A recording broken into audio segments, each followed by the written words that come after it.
আমরা এখন আলোচনা করি কুরবানির পশুর ধরন। তারপর কুরবানি 7 ভাগে একজনের পক্ষ থেকে ও কুরবানির গোশতের বিবরণ। জাবের রাদিয়াল্লাহু তাআলা আনহু বলেন, রাসূল সাল্লাল্লাহু আলাইহি সাল্লাম বলেছেন, লা তাযবাহু ইল্লা মুসিন্না, পৃথিবীর মানুষ তোমরা দাঁত ছাড়া কুরবানি করো না। অত্র মুসলিম গ্রন্থের হাদিসে প্রমাণিত হয় যে দাঁত দেখেই কুরবানি করতে হবে। যারা মুসিন্না শব্দের অর্থ গ্রহণ করেছেন এই মর্মে যে 1 বছর হলেই গরু ছাগল এগুলো কুরবানি করা যায়, তারা ভুল বুঝেছেন। এ কথাই ঠিক, দাঁত দেখেই কুরবানি করতে হবে। মুসিন্না মূলত ওই পশু, ওই ছাগলকে বলা হয় যার দুধের দাঁত উঠে গিয়ে আবার দাঁত বের হয়েছে, তাকে মুসিন্না বলা হয়। তবে সাধারণত ছাগল দাঁতে 1 বছরে, গরু দাঁতে 2 বছরে, উট দাঁতে 5 বছরে, মানুষ দাঁতে 7 বছরে। বাচ্চার ছেলে মেয়ের 7 বছর হলেই দুধের দাঁত উঠে যায়, নতুন দাঁত আসে, এটা স্বাভাবিক। উট 5 বছর হলেই নতুন দাঁত আসে, দুধেরটা উঠে যায়। গরু 2 বছর হলেই তা ঘটে, আর ছাগল 1 বছর হলেই তা ঘটে। এরপরেও দাঁত দেখেই কুরবানি করতে হবে, এ কথাই ঠিক, আর এটাই হাদিসের অর্থ। এরপরে কুরবানির ধরনে আলী রাদিয়াল্লাহু তাআলা আনহু বলেন, আমারানা রাসূলুল্লাহ সাল্লাল্লাহু আলাইহি সাল্লাম আন নাস্তাসরিফা লাইনা আলোজনা, আল্লাহর নবী আমাদেরকে পশু ক্রয়ের সময় আদেশ করেছেন যে আমরা পশুর চোখ কান ভালোভাবে দেখে নিব, যাতে করে তার চোখে কোনো ত্রুটি না থাকে, কানে কোনো ত্রুটি না থাকে, পায়ে কোনো ত্রুটি না থাকে। নিখুঁত প্রাণী কিনব, এ আদেশ আমাদেরকে আল্লাহর নবী করেন। বারা ইবনে আজিব রাদিয়াল্লাহু তাআলা আনহু বলেন, সুইলা রাসূলুল্লাহ সাল্লাল্লাহু আলাইহি সাল্লাম মাজা ইত্তাকানি জাহায়া, আল্লাহর নবী কুরবানি কেমন পশু হতে হবে এই জিজ্ঞাসা আল্লাহ রাসূলকে করা হয়েছিল। ফাকালা আশারা বেয়াদিহি আরবান, তিনি হাতের ইশারা করে হাত দিয়ে দেখালেন কুরবানি কেনার সময় 4টে জিনিস দেখে নিতে হবে। আল আরজাওয়াল বাইগিনো দালোহা, অল আওয়ারওয়াল বাইগিনো আরোহা, অল মারিজাতাল বাইগিনো মারাজোহা, অল আজফাল্লাতি লা তুনকা।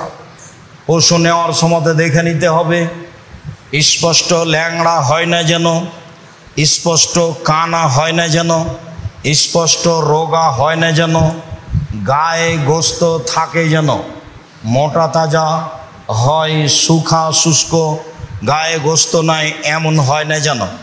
তিনি 4টে জিনিস অত্র হাদিসে দেখার জন্য বললেন। স্পষ্ট কানা, স্পষ্ট খোড়া, স্পষ্ট রোগা এবং গায়ে গোস্ত, এইগুলোর কথা তিনি উল্লেখ করলেন। এখানে আর একটি কথা উল্লেখ থাকে যে নিখুঁত প্রাণী কুরবানির জন্য কেনার পরে যদি হাত পা ভেঙে যায়, টেরা হয়ে যায়, তাহলে কোনো সমস্যা নেই, এ ব্যাপারেও সহিহ হাদিস রয়েছে। তবে খুদ অলাই গরু যদি কিনা হয় তাহলে তা আবার ফেরত দিতে হবে, ওটা পরিবর্তন করে নতুন কিনতে হবে। কেনার পরে যদি প্রাণী নিখুঁত হয়ে ক্ষতিপূর্ণ হয়ে যায়, তাতে কোনো দোষ ত্রুটি দেখা যায়, তাহলে তাতে কোনো সমস্যা নেই। তবে নিখুঁত যদি কিনতে না পারেন, ক্ষতিপূর্ণ কিনে থাকেন, তাহলে পশু পরিবর্তন করতে হবে, এ কথাই ঠিক। নিখুঁত প্রাণী কুরবানি করতে হবে, এ কথাই ঠিক।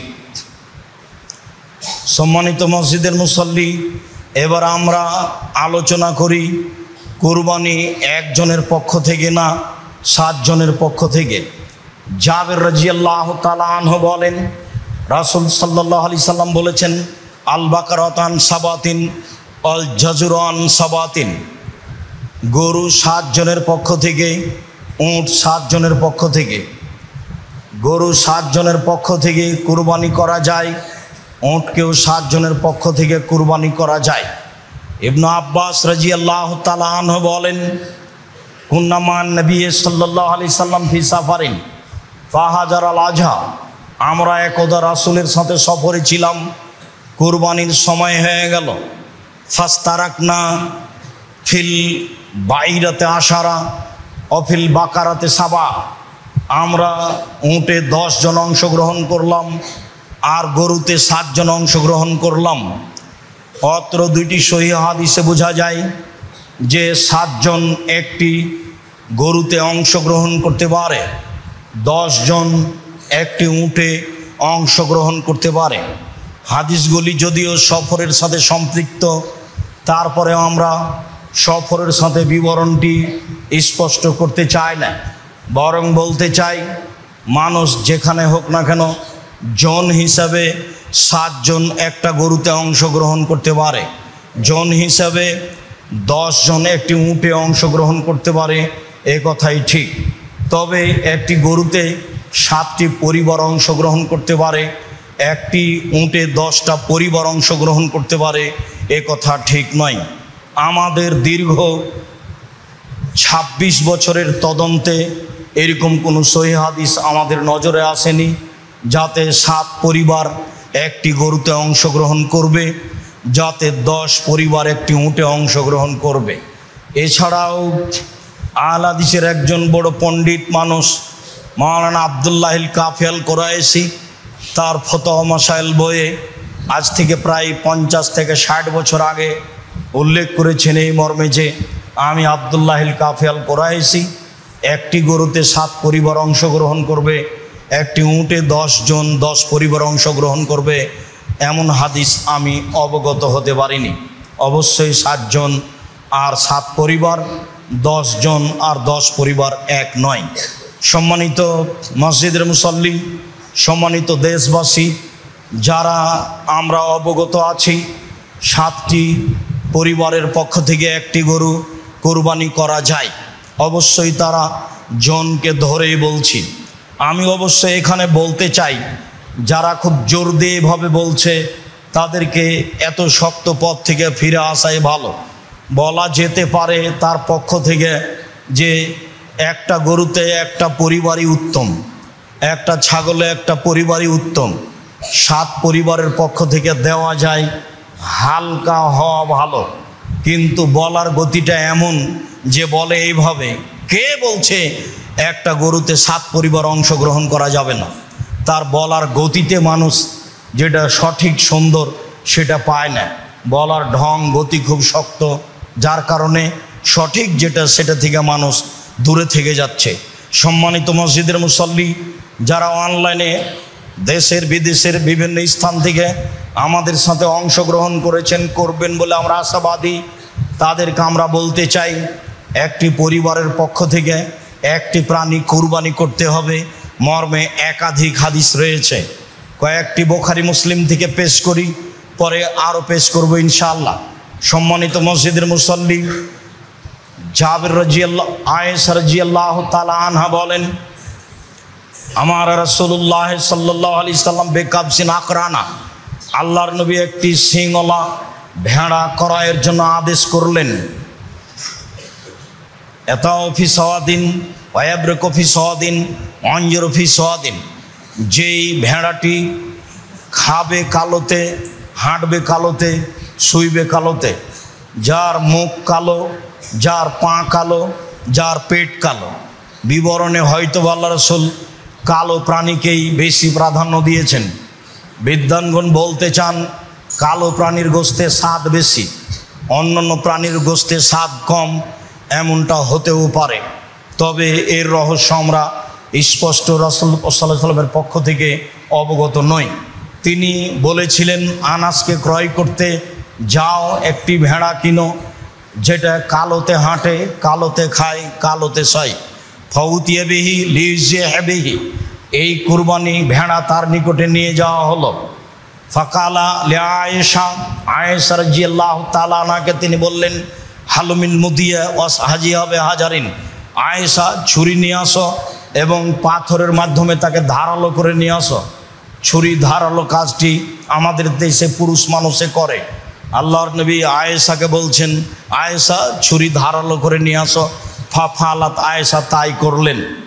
স্ত্রীর নাম ধরে ডাকতে হয় এ কথাই ঠিক। অত্র হাদিসে যা প্রমাণ হয়, একটু আগে বুখারী মুসলিমের হাদিসে যা ইব্রাহিম আলাইহিস সালামের ব্যাপারে প্রমাণ হয়েছে, স্ত্রীও স্বামীর নাম ধরে বলতে পারে। তাই তার স্ত্রী বলেছিলেন, আয়না তাজাব ইব্রাহিম, ইব্রাহিম আপনি কোথায় যাচ্ছেন আর আমাদেরকে উপত্যকায় ছেড়ে যাচ্ছেন যেখানে মানুষজন নেই, ঘাস পাতা পশু প্রাণী নেই। আয়েশা রাদিয়াল্লাহু তাআলা আনহা বলেন, ফাখাজা ওয়াখাজাল কাবসা, তিনি ছুরি হাতে নিলেন এবং ভেড়াটা হাতে নিলেন। ফাজাহু, তারপরে তিনি তাকে ফেলে দিলেন। ফেলে দিয়ে চোয়ালের উপরে পা চাপিয়ে তিনি বলছেন, আল্লাহুম্মা তাকাব্বাল মিন মুহাম্মদ ওয়া আলে মুহাম্মদ, আল্লাহ তুমি এই ভেড়া কবুল করো মুহাম্মাদের পক্ষ থেকে, তার পরিবারের পক্ষ থেকে। বিসমিল্লাহ আল্লাহু আকবার, বিসমিল্লাহ আল্লাহু আকবার বলে এই দোয়া পড়ে তিনি পশু কুরবানি করলেন। একটি ভেড়া কুরবানি করলেন তার পক্ষ থেকে, তার পরিবারের পক্ষ থেকে। হাদিস বুখারী মুসলিম। সম্মানিত মসজিদের মুসল্লি, আয়েশা রাদিয়াল্লাহু তাআলা আনহা বলেন, কানান নবী সাল্লাল্লাহু আলাইহি সাল্লাম এজা আরাদা ইউজাহিয়া, যখনই আল্লাহর নবী কুরবানির ইচ্ছা পোষণ করতেন তখনই ইস্তারাবে কাবসাইনে, দুইটি ভেড়া নিতেন। আজিমাইনে বড়, সামিনাইনে মোটা তাজা, আকরানাইনে শিংওয়ালা, আমলাহাইনে সাদা কালো, মজুয়াইনে অন্ডকোষ বের করা। পাঁঠা কুরবানি না দেওয়াই ভালো। যেগুলোতে অন্ডকোষ বের করা আছে, যাকে আমরা খাসি বলি, সেটাই কুরবানি করা উত্তম। যারা বলেছে খাসি নিখুঁত, পাঁঠাই দিতে হবে, তারা শরীয়ত ভুল বুঝেছে, আর না হলে না জানার কারণে বলেছে। আল্লাহর নবী নিজে দুইটা ভেড়া কিনলেন, মোটা তাজা, বড়, শিংওয়ালা, সাদা কালো, অন্ডকোষ বের করা। জাবাহা আহাদাহুমা লেমান শাহেদা লিল্লাহি বিত্তাওহীদে ওয়া শাহেদাল্লাহু বিল বালাগা, ওদের নামে তিনি জবে করলেন যারা এক আল্লাহ বলে সাক্ষ্য দেয়, যারা তার রেসালাত পৌঁছেছেন, তিনি তার দায় দায়িত্ব এই বলে সাক্ষ্য দেয়, তাদের জন্য তিনি একটি পশু কুরবানি করলেন। ও জাবাহাল আখারা আন মুহাম্মাদিন ও আলে মুহাম্মাদিন, মুহাম্মদ সাল্লাল্লাহু আলাইহি সাল্লাম তার পক্ষ থেকে এবং তার পরিবারের পক্ষ থেকে আরেকটি পশু ভেড়া কুরবানি করলেন। অত্র সহিহ হাদিস প্রমাণ করে যে একটি পরিবারের পক্ষ থেকে একটি প্রাণী কুরবানি করতে হবে। 2, 3, আয়েশা রাদিয়াল্লাহু তাআলা আনহা বলেন, নাহার রাসূলুল্লাহ সাল্লাল্লাহু আলাইহি ওয়াসাল্লাম ফি হাজ্জাতিল বিদায়ে আন আজওয়াজিহি বাদনাতান ওয়াহিদা, রাসূল সাল্লাল্লাহু আলাইহি সাল্লাম তার পরিবারের পক্ষ থেকে বিদায় হজে একটি গরু কুরবানি করেছিলেন। অত্র সহিহ হাদিস প্রমাণ করে রাসূল সাল্লাল্লাহু আলাইহি সাল্লাম পরিবারের পক্ষ থেকে একটি প্রাণী কুরবানি করেছিলেন। মেখনাব ইবনে সুলাইম রাদিয়াল্লাহু তাআলা আনহু বলেন, কুন্না মান নবী সাল্লাল্লাহু আলাইহি ওয়াসাল্লাম ওয়াকুফান বিআরাফা, আমরা একদা আল্লাহ রাসূলের সাথে আরাফার মাঠে অবস্থান করছিলাম। সামাইতুহু ইয়াকুল, আমি রাসূল সাল্লাল্লাহু আলাইহি সাল্লামকে বলতে শুনলাম, তিনি বললেন, ইয়া আইয়ুহান নাস ইন্না আলা কুল্লি আহলি বাইতিন ফি কুল্লি আমিন উজিয়া, মনে রেখো প্রত্যেকটা পরিবারের পক্ষ থেকে প্রতি বছর একটি প্রাণী কুরবানি করতে হবে। মনে রেখো প্রত্যেকটা পরিবারের পক্ষ থেকে অন্তত একটি প্রাণী কুরবানি করতে হবে। মনে রেখো প্রত্যেকটা পরিবারের পক্ষ থেকে অন্তত একটি প্রাণী কুরবানি করতে হবে। রাসূল সাল্লাল্লাহু আলাইহি সাল্লাম যদিও বিদায় হজে 100টি কুরবানি করেছিলেন। মানুষ একাধিক কুরবানি করুক, যেহেতু নেকির কাজ, কুরবানি একাধিক করুক, দু চারটা, 10টা, 5টা, 50টা করুক, নিজের নামে করুক আর নেকির জন্য করুক, ছেলেমেয়ের নামে করুক, সেটা ভিন্ন কথা। মরা মানুষের নামে কুরবানি চলে না, জীবিত মানুষের নামে কুরবানি চলে। যারা বলেছেন মরা মানুষের নামে কুরবানি করলে সেই গোশত ফকির মিসকিনকে নিয়ে দিয়ে দিতে হবে, এটা মন্তব্য মাত্র। কুরবানির পশু মরা মানুষের পক্ষ থেকে জবে করতে হবে মর্মে যে হাদিস এসেছে, সে হাদিস অগ্রহণীয়। কাজেই যারা মারা গেছে তাদের নামে রয়েছে দান, তাদের নামে রয়েছে মুখের দোয়া।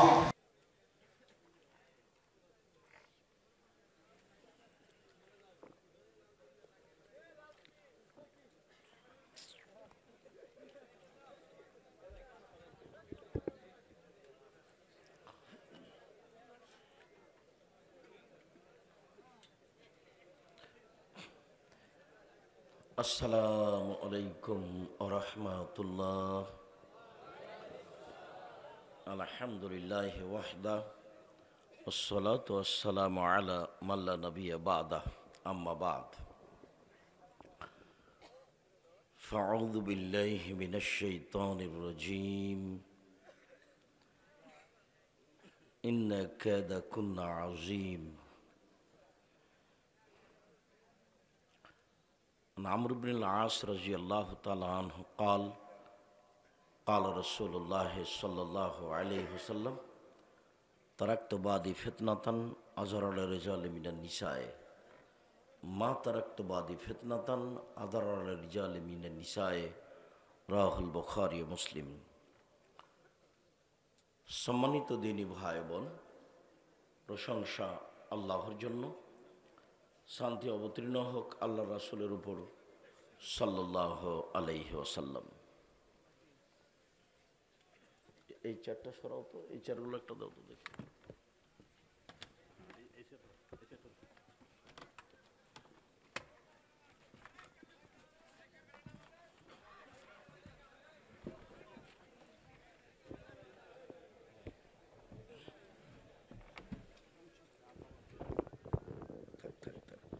ঠিক আছে।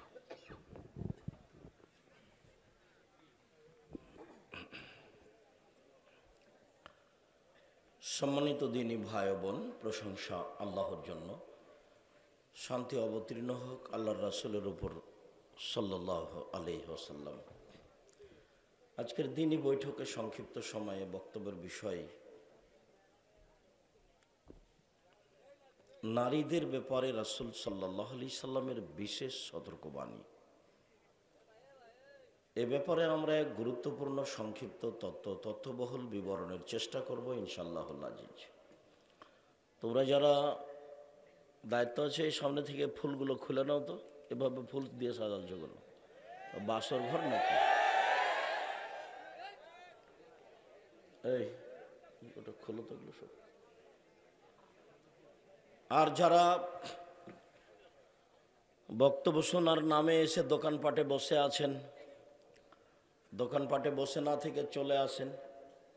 এখন আপনাকে দোকানপাটে বসে টিভি দেখতে হবে, আপনারও তো একটা মানবতা থাকা দরকার। আপনি নিজে কিরকম পশু প্রাণী মনে করছেন কেন? আমরা কথা বলছি, আপনি দোকানে বসে আড্ডা পিটছেন, মানে কি বুঝাতে চাচ্ছেন আপনি? আমরা তো আপনার জন্য এসেছি। আমরা বহুদিন পূর্বে প্রোগ্রাম নিয়েছি এবং এর জন্য প্রস্তুতি আছে, কষ্ট করে এসেছি। আপনি দোকানে বসে আড্ডা পিটছেন কেন? ওখানে কি গল্প করেন? কি দেখাতে চান আপনি? আপনি এখানে এসে বসে কথা শুনবেন। আপনি নিজে একজন মুসলিম, আমিও নিজে মুসলিম, আপনার কাছে আমি এসেছি। আপনি ওখানে বসে আড্ডা পিটছেন মানে? আমি কি নির্বাচন ভোট চাইতে এসেছি যে আপনি ওখানে বসে ল্যাংটা বেটি ছেলে টিভিতে দেখবেন আর গল্প করবেন আর আমি এখানে কথা বলবো? স্বভাব পরিবর্তন করেন। এই সাড়া দিতে হবে না, ওটা আমি পছন্দ করি না। চুপচাপ শোনো, তোমারও স্বভাব ভালো নয়, তুমিও দাড়ি চেঁচে রেখেছো, তুমি ওই বড় মোবাইলে ল্যাংটা মেয়ে দেখো, লজ্জা করো, নত হয়ে থাকো। সম্মানিত দিনী ভাই বোন, আল্লাহ তাআলা বলেন, ইন্না কায়দা কুন্না আযীম, নিশ্চয় তোমাদের মহিলাদের ষড়যন্ত্র কঠিন, কথাটা আল্লাহ তাআলা বলছেন জুলাইখার স্বামী জুলাইখাকে, যে ইন্না কায়দা কুন্না আজিম, নিশ্চয় তোমাদের ষড়যন্ত্র বড় কঠিন। ওয়াইন্না কায়দা শয়তানে দাইফা, আর শয়তানের ষড়যন্ত্র দুর্বল। পাশাপাশি দুইটা উল্লেখ করলেন, তাতে আল্লাহ বললেন তোমাদের মহিলাদের ষড়যন্ত্র কঠিন, বড় শক্তিশালী, আর শয়তানের ষড়যন্ত্র দুর্বল। অথচ শয়তান কি একটু বলি, আল্লাহ যখন শয়তান ইবলিসকে বললেন যে আদমকে মেনে নাও, ফেরেশতারা মেনে নিল, ইবলিস মানল না। তখন আল্লাহ বললেন যে ইবলিস তুমি আদমকে কেন মেনে নিলে না? তো বলছে আদম তো মাটির তৈরি, আমি তো আগুনের তৈরি, আমি তাকে কেমনে মানি? তখন আল্লাহ বললেন যে তাহলে তুই আমার দয়া রহমত থেকে সরে যা। তখন ইবলিস বলল যে ঠিক আছে, আমি আপনার দয়া রহমত থেকে সরে যাচ্ছি, তবে আমার একটা কথা মানতে হবে। সেটা কি? আমাকে কিয়ামত পর্যন্ত বেঁচে থাকার সুযোগ দিতে হবে। তো ও বলেছে এলা ইয়াউমিল কিয়ামা, কিয়ামত পর্যন্ত। তো আল্লাহ তার কথাটা মেনে নিলেন, তবে তার ভাষাতে মানলেন না। বললেন এলা ওয়াক্তি মালুম, একটা সময় পর্যন্ত তোমার কথা মেনে নিলাম। কারণ ইবলিস লম্বা সময় বেঁচে থাকবে, তো তোমার কথা আমি একটা সময় পর্যন্ত মেনে নিলাম। যেমন এই কথা বলেছে, তেমনি ইবলিস বলছে রব্বি, হে আমার প্রতিপালক। দেখুন ওর ভাষা কেমন, বলছে রব্বি, হে আমার প্রতিপালক, ইজ্জাতে কা, তোমার মর্যাদার কসম, তোমার সম্মানের কসম, তোমার মান সম্মানের কসম করে বলছি, লাউবিয়ান আল ইনসানা মা ধামাত আরওয়াহুম ফি আসাদিহিম, আদমের ছেলেমেয়ের দেহে যতক্ষণ পর্যন্ত শ্বাস থাকবে আমি তাকে ভুল পথে, ভ্রান্ত পথে নিয়ে যাবই। আমি একাই জাহান্নামে যাব? আদমের ছেলে মেয়েকে নিয়েই যাব। আদমের ছেলে মেয়ে কিভাবে জান্নাতে যায় তা আমি দেখে ছেড়ে দেব। এই কথা ইবলিস বলল।